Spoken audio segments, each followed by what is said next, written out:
Hier, nous avons parlé de la nouvelle lune qui aura lieu mardi 25 octobre 2022 dans le signe de la Balance et plus particulièrement dans la constellation qui s'appelle Svathi Nakshatra. Je vous invite vivement à la regarder. Vous pouvez trouver cette vidéo ici. Je parle en profondeur de Svathi Nakshatra et un petit peu de la grande ambiance, la grande atmosphère de cette nouvelle lune. Dans cette vidéo, nous allons parler de l'éclipse qui est également une nouvelle lune, c'est-à-dire que c'est une éclipse solaire, et nous allons donc plutôt concentrer notre étude sur l'éclipse, ce qui n'a pas été vraiment fait dans la vidéo précédente, où je parle beaucoup plus du nœud nord, et je parle beaucoup plus de cette nouvelle lune, même si évidemment j'évoque l'éclipse, puisque les deux sont ici intimement reliés. Nous allons faire ça en deux parties dans cette vidéo. Premièrement, nous allons parler de l'éclipse et de Vénus, et deuxièmement, nous allons voir ce que ça peut traiter, toucher dans ton thème natal, dans ton thème personnel. Alors, l'éclipse, c'est quoi? C'est un alignement. Jusque-là, vous allez voir, vous n'allez pas apprendre grand-chose. Un alignement entre la Terre, entre la Lune et le Soleil. Voilà. Merci, au revoir. Bon, plus sérieusement, la Terre va représenter le corps, la Lune va représenter Manas. Manas, c'est quoi? C'est tout ce qui est relié aux émotions, au sens et au mental inférieur, à nos pensées. Et le soleil va représenter notre être supérieur, notre essence, notre âme. Donc ici, c'est un alignement de tout ça. C'est pour ça que vous allez entendre un peu partout, durant une éclipse, durant une nouvelle lune, super, nous pouvons méditer. Et ça, c'est entièrement vrai, c'est le moment où on peut passer à un niveau supérieur. Et les éclipses, c'est justement ce que ça fait. C'est-à-dire que ça nous fait passer à un autre niveau. C'est toujours une éclipse vient toujours donner un grand changement dans notre vie. Ce changement peut être vécu d'une manière tout à fait extérieure, c'est-à-dire un événement, ou vécu beaucoup plus intériorisé. Les nœuds lunaires changent de signe tous les 18 mois. Donc, tous les 18 ans, il y a une éclipse dans le même signe. Ça, c'est fondamental à comprendre. Donc, au cours d'une existence, nous allons vivre plusieurs événements cycliques, répétitifs, et à chaque fois, on va passer à un niveau de conscience différent. Ça veut dire quoi? Ça veut dire que si vous avez une éclipse, par exemple, en Balance, que vous aviez 5 ans et que vous aviez déménagé, donc c'était un changement extérieur, ça a créé quelque chose en vous. Bon. Eh bien, si 18 ans plus tard, à 23 ans, il y a une nouvelle éclipse ici, ça ne va pas forcément nous renseigner sur un déménagement. Ça renseignera sur autre chose, mais qui sera du même ordre, du même acabit ici, et qui vous fera peut-être pas grand-chose au niveau des événements extérieurs, mais au contraire, qui sera ici pleinement intériorisé. Ça peut être par exemple une réorganisation je sais pas, des émotions, de notre mental, une thérapie par exemple. Voilà. Des choses qui sont de l'ordre beaucoup plus de la métaphore ici, beaucoup plus intériorisées. Ok? Donc ça c'est vraiment fondamental à comprendre au niveau des éclipses. C'est-à-dire que chaque personne va vivre les éclipses de manière différente, certaines vont les vivre de manière beaucoup plus extériorisée et d'autres beaucoup plus intériorisée. Et puis une même personne peut vivre les deux à des moments différents, en fonction de ce que ça touche, en fonction des périodes qu'il vit dans son thème individualisé. Voilà. Si vous ne savez pas quels sont vos placements dans votre thème sidéral indien, n'hésitez pas à cliquer sur le lien en description, je vous envoie votre thème gratuit ici. Donc j'ai plus le temps de faire des audios comme je vous l'ai déjà dit, donc je vous envoie 2-3 notes sur votre thème, sur votre lune natale, de manière très sommaire, en fait, des listes fondamentales. Et je vous recevrai également votre thème indien avec toutes les planètes dans les signes sidéraux, ici. C'est-à-dire en réalité des constellations, ce que l'on voit réellement dans le ciel. Maintenant, cette éclipse du 25 octobre, on l'avait déjà vu dans la vidéo précédente, nous parle beaucoup de Vénus. C'est une éclipse vénusienne, tout simplement parce que Vénus est ici touchée par la nouvelle lune, par l'éclipse. Nous avons donc le nœud sud, Vénus et les luminaires qui sont ensemble dans le signe de la Balance. Donc, nous avons ici une éclipse vénusienne en Balance, demeure de Vénus. Ça va donc nous parler du relationnel, des relations. Et évidemment, ça vient encore une fois changer notre manière de relationner, notre manière de comprendre le monde qui nous entoure. Vénus, c'est quoi? C'est ça qui est fondamental dans cette vidéo. Vénus, ce sont toutes nos relations, c'est-à-dire relations professionnelles, relations avec la nature, relations avec nous-mêmes et nos propres valeurs ici. Mais toujours avec une idée d'échange équivalent. Par exemple, d'ordre professionnel, avec une clientèle. Comment je relationne avec une clientèle? Je leur donne, par exemple, si moi, dans mon travail, je leur donne des cours, des informations.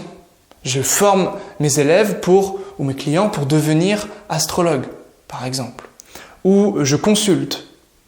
Eux, en échange, me donnent plein de choses, soit de l'argent, soit une bonne heure de consultation, un échange, de la richesse. Voilà. C'est un échange équivalent. Ça, c'est Vénus. Avec votre patron, il vous donne un salaire, vous lui donnez un service. Avec votre conjoint, ici, ça va être beaucoup plus intime, évidemment. Mais c'est un échange équivalent qui s'opère ici.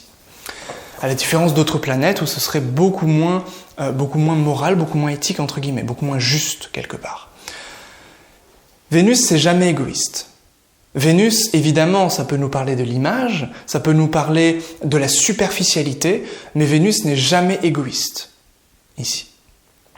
Vénus, c'est toujours quelque chose relié à un échange équivalent. Évidemment, si vous avez Vénus bien placée dans votre thème, ça va plutôt nous parler d'échanges équivalents. Si vous avez Vénus un peu plus compliquée dans votre thème, mal placée, évidemment, ça va plus nous parler d'un enjeu. Un enjeu de justice, voilà, c'est-à-dire que vous pouvez vraiment vous sentir mal avec l'injustice, vous pouvez faire plein de choses, etc. et vous pouvez vraiment souffrir. Mais tout va dépendre évidemment du thème et des périodes vécues, encore une fois. Donc Vénus va être vraiment fondamentale pour cette éclipse, donc au niveau des relations, un changement de cycle au niveau des relations. Est-ce que ça va toucher tout le monde? Non, pas du tout. Ça va toucher d'une part les personnes qui ont des planètes dans le signe de la Balance en astrologie sidérale. Et plus précisément, puisque cette éclipse tombe à 7 degrés de la Balance, et bien plus précisément au début de la Balance. C'est-à-dire, souvent on retire 5 degrés d'un côté, 5 degrés de l'autre. Donc ici, entre 2 degrés Balance et 12 degrés Balance, si vous avez des planètes entre 2 et 12 degrés Balance, ces planètes sont touchées. Ces planètes sont touchées par cette éclipse. Si c'est par exemple le maître de votre maison 10, eh bien ces relations auront lieu dans le domaine professionnel. Si c'est par exemple le maître de votre maison 7, eh bien ces relations auront lieu dans votre couple ou avec des partenariats ici. Si c'est votre maison 6, eh bien ce seront des relations avec vos ennemis, avec vos rivaux ici, avec vos concurrents. Si c'est le maître de votre maison 1, c'est vous-même ici. C'est-à-dire comment vous relationnez avec vous-même. Est-ce que vous prenez soin de vous? Est-ce que vous prenez du temps ici? Est-ce que vous avancez en suivant vos propres valeurs? Parce que Vénus nous renseigne sur nos valeurs ici. Donc voilà des choses très très simples à comprendre avec Vénus. Ça nous parle vraiment des valeurs personnelles, Vénus ici. C'est vraiment la subjectivité, Vénus. C'est pourquoi, lorsqu'on a Vénus bien placée, Vénus en domicile, Vénus en exaltation, Vénus dans des bonnes maisons, c'est très favorisé pour l'interprétation. Par exemple, pour devenir astrologue, pour devenir tarologue, pour voir les choses, pour être un voyant, par exemple. Pourquoi? Parce que Vénus, c'est la planète la plus brillante dans le ciel avec les luminaires. Donc, ça nous renseigne sur la vision. Quelqu'un qui a Vénus en chute, surtout par exemple en maison 6, eh bien ça va donner des problèmes de vue, des problèmes de vision. Mais quelqu'un qui a vraiment un Vénus puissant, eh bien, sera capable de comprendre les non-dits, les implicites, de lire entre les lignes et de faire un petit peu un esprit de synthèse est capable comme ça de comprendre, de synthétiser. Et c'est pour ça que Vénus fait de très bons conseillers, de très bons pédagogues, de très bons enseignants en réalité, et aussi de très bons interprètes. Donc Vénus, c'est celui qui voit les choses. C'est celui qui voit, qui comprend. Souvent, quelqu'un qui a Vénus très fort comprend facilement tout ce qu'on lui dit. Vénus en plus faible, plus fragilisée, elle comprend pas ce qu'on lui dit.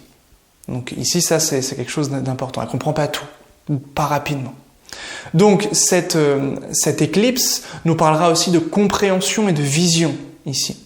Des choses vont être un petit peu comment je pourrais dire, notre vision va nous permettre ici, à travers cette éclipse, de comprendre comment nous relationnons, comment nous sommes dans nos relations. Ça, c'est vraiment fondamental. Voilà. Alors évidemment, si vous avez des planètes faibles, si par exemple vous avez le Soleil ici, en Balance, entre, disons, à 7 degrés, en plein au cœur de cette éclipse, ce que régit votre Soleil, si par exemple le Soleil régit votre maison 11, eh bien ça va ici être beaucoup plus difficile. Cette éclipse ici va perturber fortement vos relations avec le réseau social, la clientèle ou des amis. Ce que régit la maison 11. Mais en revanche, si vous avez Saturne qui est ici à 7 degrés Balance, Saturne est en exaltation, et si Saturne il est maître, je sais pas, de votre maison 10, eh bien là, ou 11, donc on y est, eh bien là, au contraire, la clientèle, les amitiés, le réseau social, ça sera beaucoup plus profond, beaucoup plus favorable ici. Donc tout dépend l'emplacement de vos planètes dans le signe de la Balance, et tout dépend aussi les aspects reçus.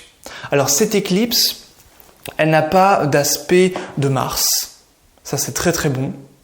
Elle n'a pas d'aspect de Mercure, ni de Jupiter. Elle a par contre un aspect puissant de Saturne. Donc ça viendra perturber un petit peu justement les relations. Saturne, c'est le fait de restreindre.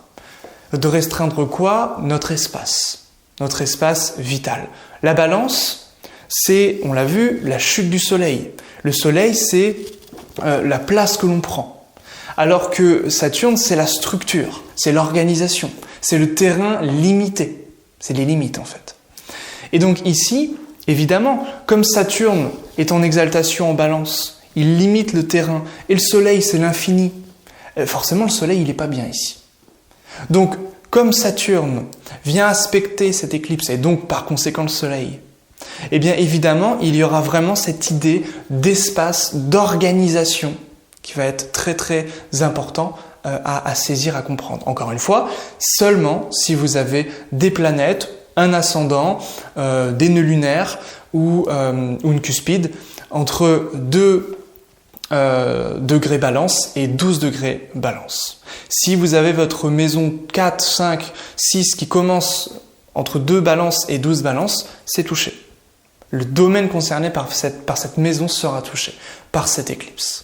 Voilà ce que j'avais à vous dire pour cette vidéo. Pour finir seulement, j'ai oublié d'un truc, les éclipses, souvent, ce n'est pas le jour même que ça se manifeste. Très très important. C'est 28 jours avant, 28 jours après. Et dans ce laps de temps, c'est là que les choses interagissent, se manifestent. Très très important aussi à saisir, à comprendre. Pourquoi? Parce que 28 jours, c'est un mois lunaire. Et qu'évidemment, on parle des éclipses, on a toujours besoin de cette lune pour les éclipses. Souvent, c'est 2 semaines avant ou 3 semaines après. Bon, c'est jamais ou très rarement le jour J. Donc voilà un petit peu. Donc là, je fais la vidéo un petit peu tard, évidemment, par rapport à cette éclipse, parce qu'il y a des choses qui se sont déjà passées, des choses qui se passeront aussi en fonction de votre thème individuel, votre thème personnel. Si vous voulez prendre une consultation, n'hésitez pas à me contacter. Toutes les informations sont en description. Et puis, n'hésitez pas à vous abonner, à partager la vidéo. Et on se retrouve très vite pour continuer notre série sur les prévisions 2023. Portez-vous bien, merci pour votre fidélité, votre écoute, et à bientôt. Bye bye.